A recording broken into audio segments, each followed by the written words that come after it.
Assalamualaikum warahmatullahi wabarakatuh. Bismillahirrahmanirrahim. Innal hamdalillah hamdan katsiran tayyiban mubarakan fi kama yuhibbu rabbuna wa yarda. Asyhadu an la ilaha illallah wahdahu la syarikalah wa ashhadu anna Muhammadan abduhu wa rasuluhu la nabiyya ba'da. Ya ayyuhalladzina amanu taqullaha haqqa tuqatih wa la tamutunna illa wa antum muslimun. Ya ayyuhan nasu taqu rabbakumul ladzi khalaqakum min nafsin wahidah wa khalaqa minha zawjaha wa bassa minhuma rijalan katsiran wa nisaa'a wattaqullaha alladzi tasaaluna bihi wal arham innallaha kana 'alaikum raqiba. Ya ayyuhalladzina amanu taqullaha wa qulu qawlan sadida yuslih lakum a'malakum wa yaghfir lakum dhunubakum wa may yuti'illaha wa rasulahu faqad faza fawzan 'azima. Jamaah salat subuh, bapak-bapak dan ibu-ibu sekalian yang dirahmati Allah Subhanahu wa taala. Alhamdulillah, senantiasa kita memuji Allah Subhanahu wa taala serta selalu bersyukur atas limpahan nikmat, taufik, hidayah serta inayahnya, sehingga kita menjadi hamba yang istiqomah untuk bisa menjalankan perintah-perintahnya dan menjauhi larangan-larangannya. Dan terima kasih pula kepada segenap takmir yang sudah mengizinkan kami untuk bisa sepatah dua kata saling belajar bersama, saling mengingatkan supaya hal ini menjadi sesuatu yang diridhai oleh Allah Subhanahu wa taala. Jamaah sekalian yang dimuliakan Allah Subhanahu wa taala, sebagaimana tema yang akan kita sampaikan adalah teman terdekatmu, teman terdekat kita. Sesungguhnya kita nanti akan dihadapkan pada suatu kondisi di mana semua orang-orang yang terdekat dengan kita akan cuek dan meninggalkan kita. Dan ada teman yang selalu menemani dalam kondisi apa saja, sehingga itulah teman yang paling dekat dengan kita. Maka ketahuilah, di saat kelak pada hari kiamat dan di saat manusia sudah meninggalkan dunia ini, tidak ada yang lebih penting daripada mereka kecuali satu teman ini. Oleh karena itu, mengingat suatu hal yang pasti terjadi, itu adalah salah satu yang menyebabkan kita untuk mencari teman tersebut. Tidak ada yang bisa kekal dan tidak ada yang bisa terus-menerus hidup di dunia ini. Pasti mereka akan merasakan yang namanya kematian. Sebagaimana firman Allah Subhanahu wa taala di dalam surat Al-Imran ayat yang ke-185, kullu nafsin dha'iqatul maut. Setiap jiwa pasti akan merasakan kematian. Setiap orang, setiap yang bernyawa, dan tidak ada satupun yang bisa selamat. Dalam surat An-Nisa ayat yang ke-78, aynama takunu yudrikkumul maut walau kuntum fi burujim musayyadah. Dimanapun kalian berada, pasti akan menemui kematian, meskipun kalian berada di balik benteng yang kuat, benteng yang kokoh, tidak akan bisa menghindar. Selalu akan didatangi yang namanya kematian. Itu firman Allah dalam surat An-Nisa ayat yang ke-78. Setiap manusia memiliki ajal, memiliki ketentuan. Maka ketika Allah sudah menetapkan ajal tersebut, tidak ada lagi yang bisa untuk menahannya. Siapapun itu orangnya, meskipun memiliki kedudukan tinggi, seorang presiden ataupun raja diraja, tidak akan pernah bisa mengelak. Diberikan permisalan oleh Allah Subhanahu wa taala, seumpama kalian membuat benteng yang sangat kuat, benteng yang kokoh terbuat dari besi baja, tapi hal itu tidak akan menghalangi Allah untuk mengambil nyawa seseorang. Banyak sekali adillah, dalil-dalil dari Al-Quran dan Sunnah yang menjelaskan kepada kita semua agar selalu mengingat kematian. Kalau seseorang sudah mengingat kematian, itu adalah tanda berakalnya, kecerdasannya seseorang. Dan kalau tahu tempat tujuan akhirnya adalah akhirat, maka dia akan mencari teman ini, yakni teman itu adalah amal kita. Itulah teman yang paling dekat bagi kita. Di saat semuanya sendiri-sendiri, tidak peduli dengan siapa saja, baik nanti anak kita, ayah kita, ibu kita, saudara dekat kita, semuanya akan meninggalkan kita ketika Allah sudah memberikan keputusan. Dalam surat Abasa wa Tawalla, yauma yafirul mar'u min akhi wa ummihi wa abi wa sahibatihi wa bani. Yauma yafirul mar'u min akhi, nanti kelak ada hari di mana orang-orang akan berlari dari saudaranya.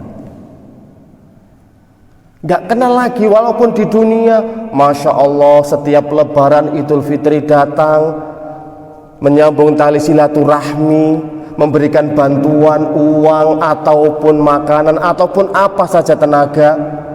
Tapi kelak di akhirat mereka akan berlari meninggalkan kita, seolah kita tidak kenal. Wa ummihi wa abi, dan seseorang juga akan berlari dari ayah dan ibunya.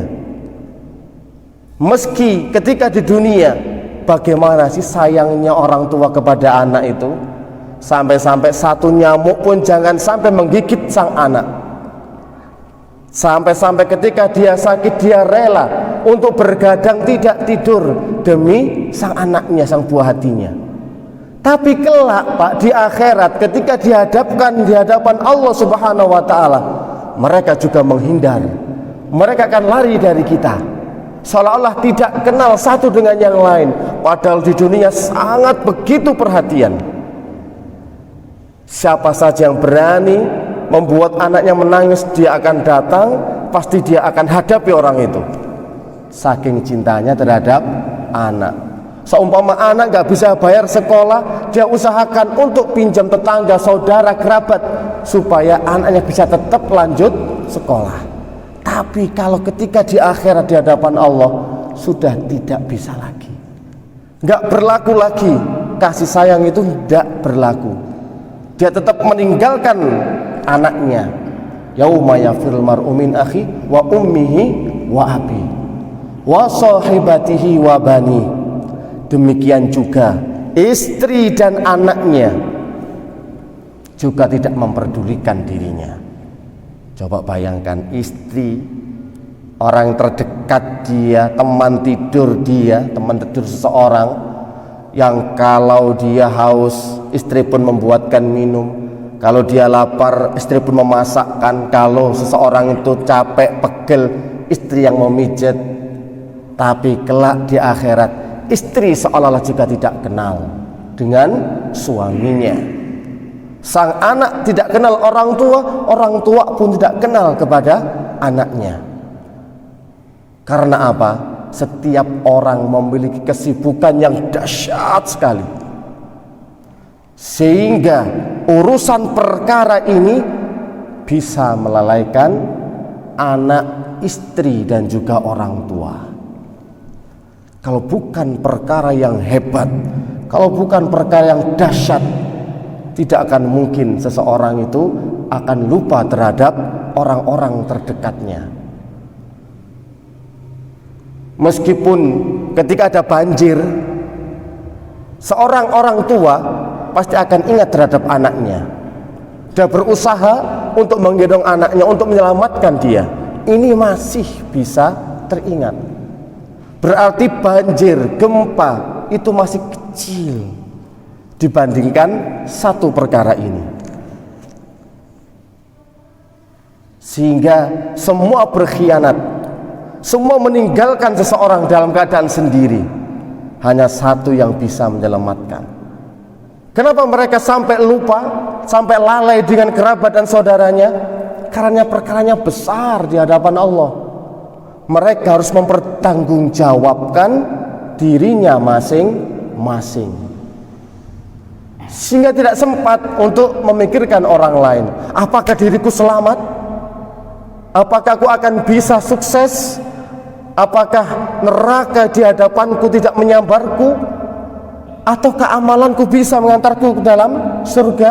Ini yang dipikirkan di benaknya orang masing-masing ketika dihadapkan di hari kiamat. Sudah tidak ingat lagi bagaimana kemesraan antara suami istri, kasih sayang seorang anak dan orang tua dengan saudara yang begitu rapat, dekat sekali. Hilang karena saking besarnya perkara ini, Pak.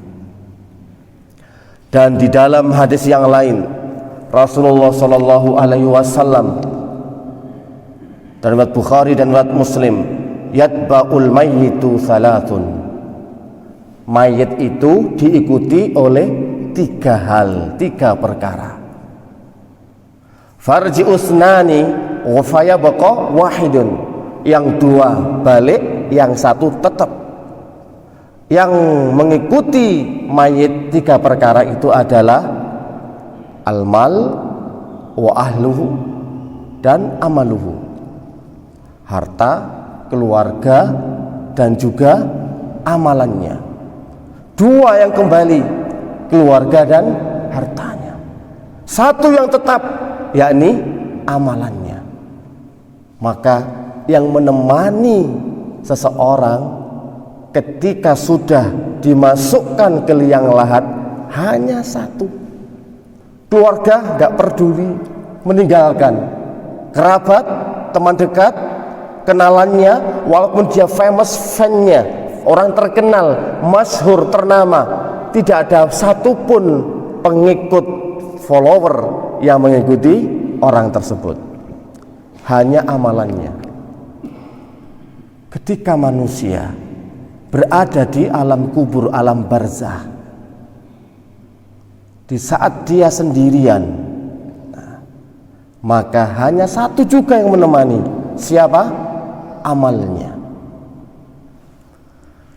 Kalau dijelaskan dalam hadis yang panjang riwayat Bukhari Muslim, bagaimanakah proses kematian seseorang dari mulai awal. Ketika seseorang mau meninggal dunia, maka sejauh mata memandang dia akan melihat malaikat pencabut nyawa. Jika orang itu soleh, maka yang datang, yang hadir akan membawa pakaian putih-putih dan membawa kafan putih dari langit yang berbau wangi dan wajahnya sumringah, indah, rupawan dan menawan. Tapi jika orang itu orang yang buruk, amalannya jelek, maka sejauh mata memandang dia sudah melihat orang-orang akan menjemput dia dengan wajah yang seram, dengan wajah yang menakutkan, hitam, pekat, dan juga membawa kain kafan yang busuk, siap untuk mencabut nyawanya. Sedangkan malaikat nyawa sudah berada di sisi kepalanya. Ini pengalaman bagi Atau hadis yang menyebutkan orang yang akan meninggal dunia sudah melihat para malaikat yang menjemput nyawanya. Kemudian ketika malaikat mengambil nyawanya, jika orang itu orang yang soleh, orang yang baik, dibawa ke langit 1, 2, terus minta izin sama penduduk malaikat-malaikat penjaga langit. Mereka bertanya, siapakah yang kamu bawa itu wahai malaikat? Dia adalah orang yang soleh, dulunya dia beramal baik, menyambung tali silaturahmi, bersedekah, berinfak, meringankan beban orang lain, berbakti kepada kedua orang tuanya, rajin sholat, rajin sedekah, diungkapkan kesolehannya, sehingga mereka pun marhaban, marhaban. Mereka menyambut nyawanya orang-orang mukmin dan orang-orang soleh. Mereka membukakan karena baunya wangi sekali. Tapi ketika yang dicabut nyawanya ini adalah orang yang buruk, orang kafir, maka baunya busuk. Ketika malaikat ditanya, siapa mayat yang kamu bawa? Dia adalah si fulan, si fulan, si fulan. Sampai ketika di langit langsung dihempaskan lagi ke tanah, ke bumi, dilemparkan mayat itu sampai mereka jatuh, sampai mereka tuh hancur. Karena apa? Dia adalah mayat yang buruk amalannya. Maka ketika di dalam kuburan, malaikat pun datang dan bertanya kepada si fulan tentang masalah man rabbuka, tentang siapa Tuhanmu, siapa nabimu, dan apa agamamu. Kalau orang yang beriman, orang yang soleh bisa menjawab dan dimudahkan oleh Allah Subhanahu wa ta'ala. Bahkan ketika ditanya, dihadapkan siapakah dia, laki-laki ini, dia adalah Rasulullah SAW. Baru kemudian dia mendapatkan nikmat di dalam kubur. Karena dalam kubur ada nikmat dan juga ada azab. Baru kemudian didatangkan laki-laki yang ganteng, yang gagah, yang bersih, yang rupawan. Ditanya, kamu itu siapa? Gak kenal ini ya, arwahnya orang soleh ini. Maka dia pun menjawab, aku adalah amalmu, amal kebaikanmu yang akan menemanimu di dalam kubur. Dijadikan kuburan itu terang benderang dan luas seluas-luasnya.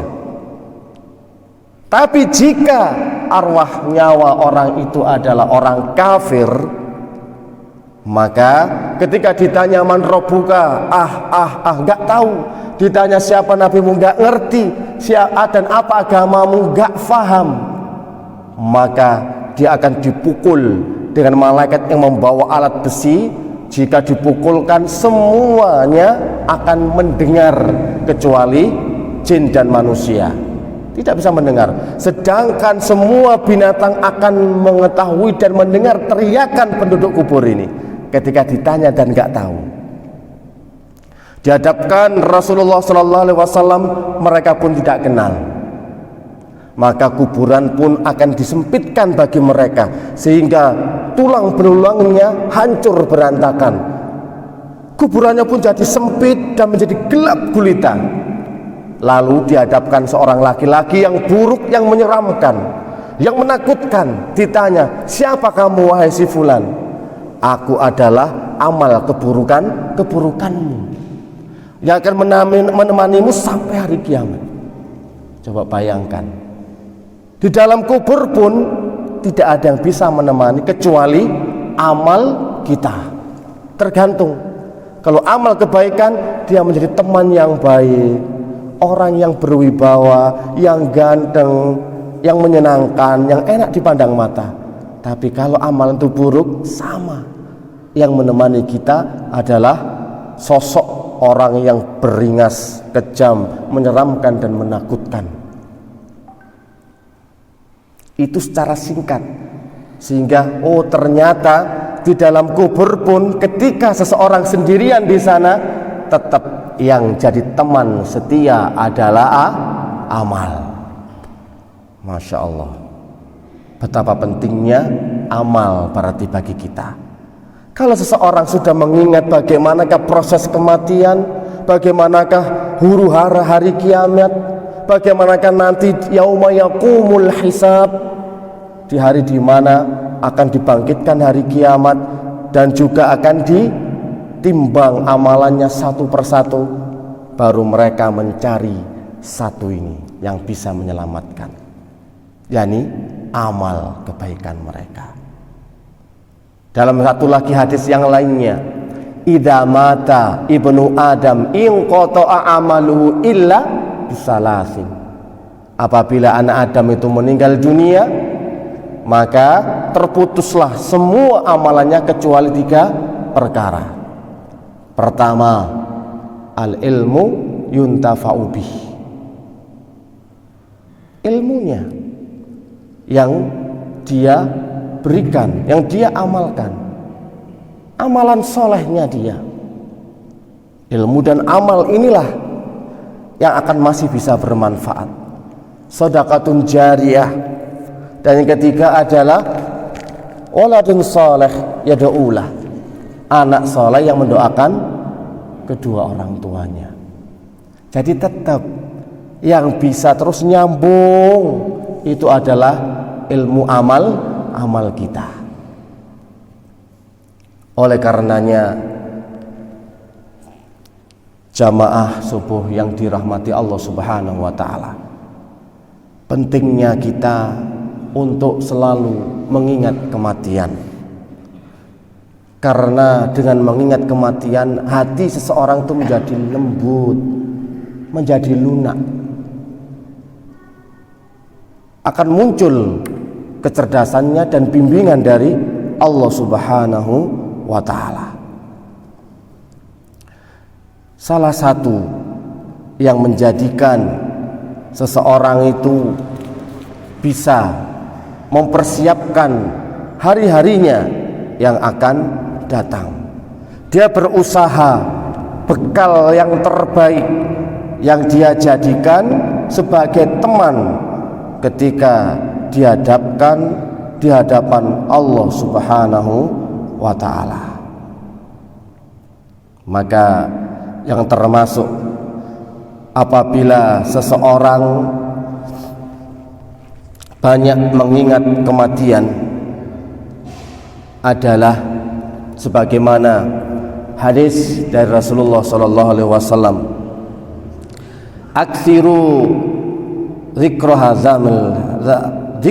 hazimil ladzat, perbanyaklah untuk pengingat pemutus kenikmatan, yakni al-maut, kematian.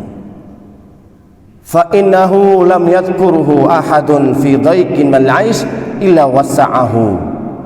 Tidaklah seseorang itu jika mengingat kematian melainkan menjadikan hatinya luang, lapang dan luas.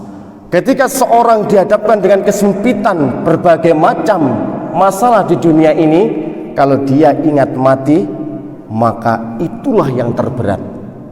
Sehingga semua problematika kehidupan yang menimpa dia akan menjadi kecil. Maka salah satu manfaatnya kalau kita mengingat kematian, beratnya kehidupan, musibah dan ujian yang menimpa kita akan menjadi ringan. Karena kita akan langsung, oh ternyata di akhirat itu berat, di akhirat itu susah, tidak punya teman siapa-siapa, semua keluarga aku akan meninggalkan aku. Barulah ketika dia banyak musibah saat itu, oh ternyata ada yang lebih berat, yakni pertanggungjawaban amal di hadapan Allah Subhanahu wa ta'ala.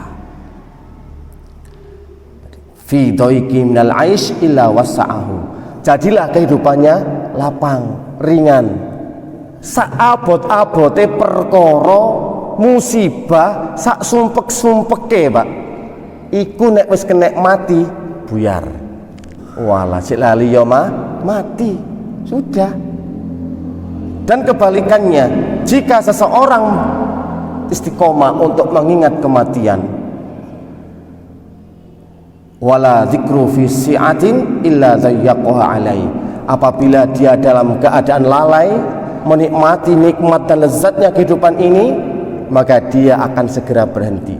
Ingat, oh kematian, apa yang aku lakukan, apa yang aku kerjakan akan dimintai pertanggungjawaban di hadapan Allah Subhanahu wa ta'ala. Oleh karena itu, salah satu juga manfaat dari mengingat kematian, man aksara dzikral maut, maka takjilut taubah, orang itu akan cepat taubat. Kalau ingat mati, tentu dia akan segera bertaubat, karena dia merasa banyak dosa, banyak salah. Saya sudah berumur dalam usia senja, waktu mudaku aku habiskan untuk happy-happy, untuk kerja, untuk mencari dunia. Aku lupakan akhiratku, yang penting keluargaku, anak dan istriku.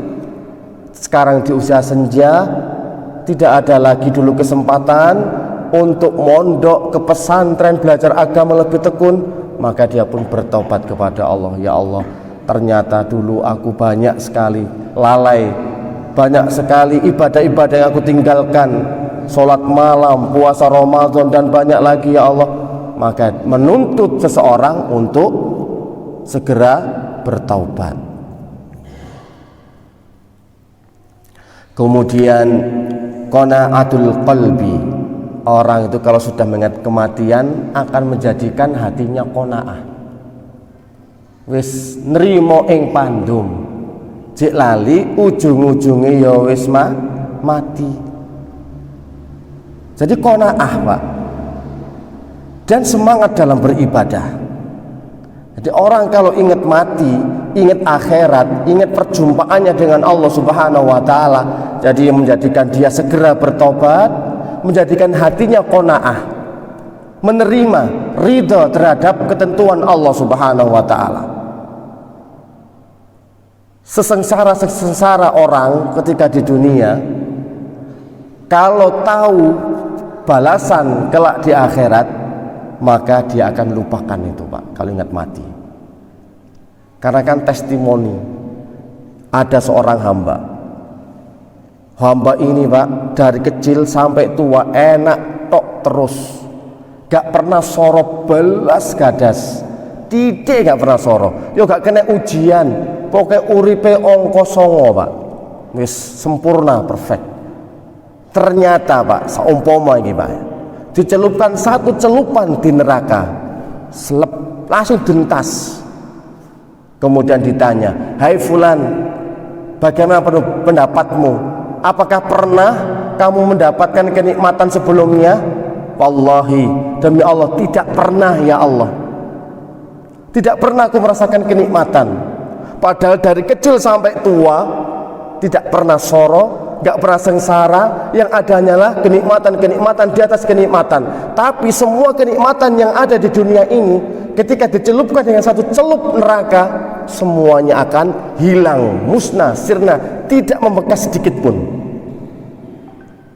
Coba bayangkan kenikmatan yang kita cari di dunia ini, yang makan lezat, tidur di hotel 7, hotel bintang 5, semuanya tidak membekas, Pak.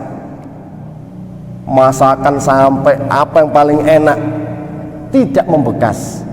Kemudian juga sebaliknya, testimoni, ada orang dari kecil sampai tua gak no enake belas swara tok, ya penyakitan loro-loron, ya melarat, ya kere, gak nemu enak belas, Pak. Tapi dia termasuk penduduk surga, dikasih testimoni satu celupan oleh Allah. Ini dalam hadis Bukhari Muslim, Pak, nggih. Langsung dicelup satu kali celupan, kemudian dintas, Pak. Ditanya, piye? Bagaimana fulan? Pernah kamu mendapatkan kesengsaraan? Demi Allah, boten ya Allah. Satu kali celupan surga akan melupakan kesengsaraan dari kecil sampai dia tua, karena saking nikmatnya. Maka seorang akan qanaah jika tahu hadis ini. Walaupun sekarang dia merasa banyak ujian, banyak musibah, qanaah akan diterima. Sekarang susah kerja atau susah mendapatkan rezeki, dia akan qanaah kalau ingat dengan hadis ini. Karena nanti semua kesengsaraan yang dialami di dunia, kalau dia termasuk penduduk surga, maka kesengsaraan itu tidak membekas sekalipun dalam benaknya. Oleh karena itu, jamaah sekalian yang dirahmati Allah Subhanahu wa taala, ingatlah teman terdekat kita adalah amal-amal kita. Sehingga mumpung kita diberikan umur panjang untuk bisa bertemu dengan Ramadan, manfaatkan, pergunakan sebaik-baiknya sebagai bekal kita sebanyak-banyaknya, bekal yang bagus, amal yang soleh, supaya kita bisa selamat di dunia dan juga di akhirat, dijauhkan dari siksa api neraka dan dimasukkan ke dalam surga. Semoga sedikit nasihat ini bisa menjadikan kita lebih dekat, lebih semangat, termotivasi untuk memperbanyak amal-amal soleh kita. Semoga bisa bermanfaat. Subhanakallahumma wa bihamdika asyhadu an la ilaha illa anta astaghfiruka wa atubu ilaik. Wassalamualaikum warahmatullahi wabarakatuh. Sampun.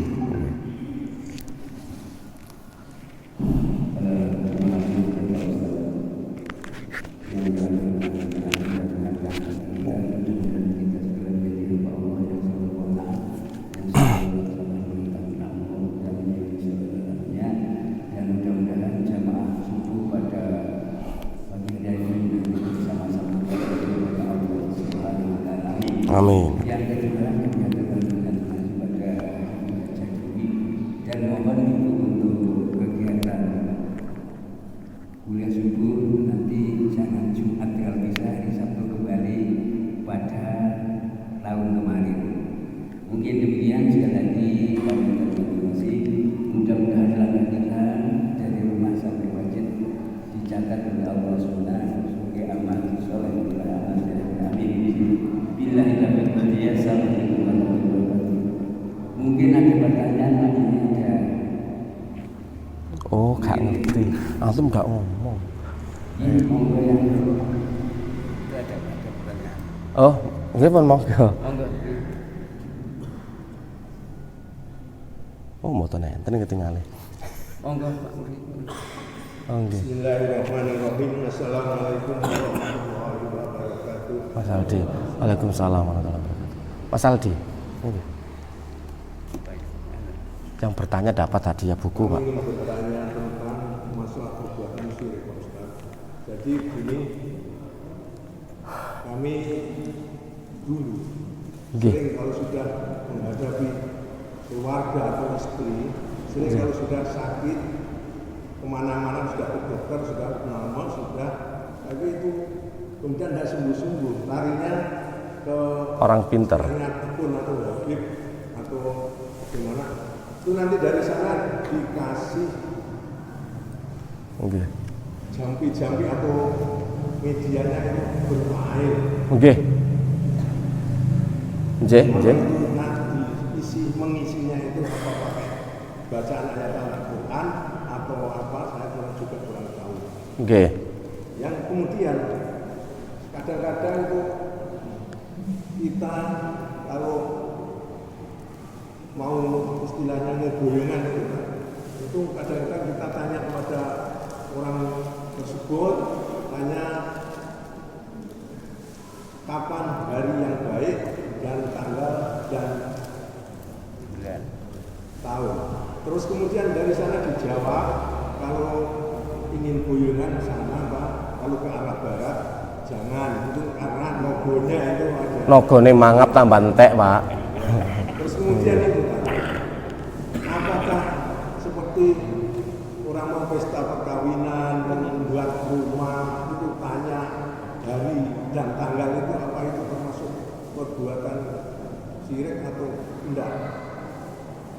Nah kemudian Pak, kalau merujuk pada firman Allah, kalau tidak salah surat An-Nisa ayat 48 dan 116, itu di sana diterangkan bahwa Allah akan mengampuni semua segala dosa kecuali dosa orang berbuat syirik. Okay. Nah, yang saya tanyakan, apakah apa itu kesyirikan? ada sebagian daripada para ulama atau ustadz-ustadz ini menyampaikan itu lain pendapat. Ada yang mengatakan kalau perbuatan syirik tidak akan terampuni oleh Allah. Kemudian ada yang mengatakan akan terampuni, kalau tidak terampuni bagaimana seperti orang mu'alaf itu. Demikian Pak yang bisa saya sampaikan. Terima kasih. Assalamualaikum warahmatullahi wabarakatuh. Waalaikumsalam warahmatullahi wabarakatuh. Jadi dosa syirik itu Pak tidak akan diampuni oleh Allah Subhanahu wa ta'ala. Itu pendapat yang kuat, pendapat yang rajih. Tidak akan diampuni kecuali orang yang bersangkutan itu bertobat kepada Allah Subhanahu wa ta'ala. Kalau dia berbuat syirik dan tidak mau bertobat, tentu tidak akan mendapatkan ampunan. Tapi kalau dia paham, sadar, dulu karena nggak tahu, dia lakukan perbuatan-perbuatan tersebut dan tahu oh ternyata ini perbuatan syirik, kemudian dia meninggalkan dan bertobat kepada Allah, insya Allah Allah akan mengampuni dosa-dosanya yang telah lalu. Demikian juga para mu'alaf. Mu'alaf itu punya keistimewaan Pak, punya keutamaan. Jadi di masa lalunya yang dulu dianya tidak menyembah kepada Allah, menyembah kepada selain Allah, di saat dia masuk Islam, maka Islam itu menggugurkan semua amal keburukan dia di masa lampau. Sehingga katanya seolah-olah seperti bayi yang baru dilahirkan. Ini keutamaan mu'alaf memang Pak. Jadi Islamnya dia, syahadatnya dia, kesungguhan dia sudah menggugurkan dosa-dosa yang dia lakukan di masa lalu. Yang dulunya dia misalkan nyembah patung berhala, akan diampuni oleh Allah Subhanahu wa ta'ala. Dan penentunya ketika dia sudah mu'alaf, ketika dia sudah masuk Islam, bagaimanakah amalnya nanti? Ini yang nanti akan ditimbang. Jadi kalau dosa syirik memang di surat An-Nisa ayat 48 Allah itu akan mengampuni dosa-dosa selain syirik. Jadi Allah tidak mengampuni dosa syirik dan akan mengampuni dosa-dosa di bawah atau selain dosa syirik. Makanya ketika kita dulu pernah berobat dengan air-air yang ada hewes-hewesnya gitu nggih, dicampur garam, dicampur rapoai, ya itu kan salah satu memang bentuk kekurangan atau kesalahan kita. Tentu memang yang dibacakan itu Pak, itu campur-campur. Kadang-kadang murni jampi-jampi, ritual-ritual, mantra-mantra, kadang-kadang dioplos. Oplosane ya ana Qur'ane titik, ya ana mantra-mantrane sing akeh Pak. Man tetep Pak jenenge oplosan kudu ditinggalno. Ngono lho. Kono tuh Pak oplosan niku Pak. Kudu murni ngene iku ayat-ayat ruqyah. Ngoten lho. Nek ruqyah mboten napa-napa, tapi nek dicampur dioplos mboten nangsal. Allah iku minta murni, bersih. Gitu loh Pak. Jadi yang dibacakan nggak boleh kita minum kalau sudah ada bacaan-bacaan mantranya. Karena ada hewes-hewesnya, wis nang bablas penyakite, bablas penderitaane, bablas sembarang kalire. Nek karo bablas temenan mati pisan Pak mar diombeni. Ya wis iku wis innalillahi wa inna ilaihi raji'un ngoten mawon. Nggih pun sampun wonten malih. Nggih Pak, monggo. Waalaikumsalam warahmatullahi wabarakatuh. Oke. Yang tadi saya dengar bahwa dari yang diberikan kepada kita oleh Pak, bahwa orang yang sudah meninggal dunia itu tidak punya sahabat dekat kecuali amal. Oke. Banyak amalnya yang bisa membawa dia naik ke surga. Jika orang itu meninggal dunia amalnya begitu dan kemungkinan naik ke surga itu sulit karena tidak punya teman dekat sama kalian. Hanya apakah doa seorang anak yang soleh yang masih hidup di dunia ini bisa menolong dia? Bisa apa? Bisa menolong Oh, doa anak soleh. Nah, doa anak soleh ini Pak memang khusus. Seperti 3 tadi ya, semua terputus kecuali tadi sedekah jariyah, anak soleh dan amalannya. Maka anak soleh itu juga akan bisa mengangkat kedudukan ayahnya dari derajat surga sing kecil titis rendah menuju yang lebih tinggi dan lebih tinggi. Sehingga sang ayah pun itu bertanya Pak di dalam hadis yang sahih niku. Loh, kenapa? Ya Allah, aku kok tinggi derajat surgaku? Dijawab oleh Allah, bistighfari auladikum. Disebabkan istighfar dan doa dari anak-anakmu, anak-anak soleh. Anak soleh itu termasuk dari jerih payah kita toh Pak. Kita didik mereka, ayo nak sholat.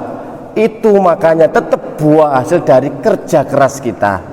Yang kita tinggalkan mati dulu, dan ketika dia berdoa maka tetap sampai kepada kita. Jadi insya Allah Pak, doa anak yang soleh Pak akan sampai kepada kita, kepada orang tua. Nek anaknya soleh, nek ndonga setiap orang bisa, setiap anak bisa. Tapi khusus anak sing soleh niku lebih cepat dan bisa mengangkat derajat orang tuanya ketika di surga. Insya Allah Pak, walaupun amalan sedikit. Sampun? Masih ada? Onje, monggo. Waalaikumsalam warahmatullahi wabarakatuh.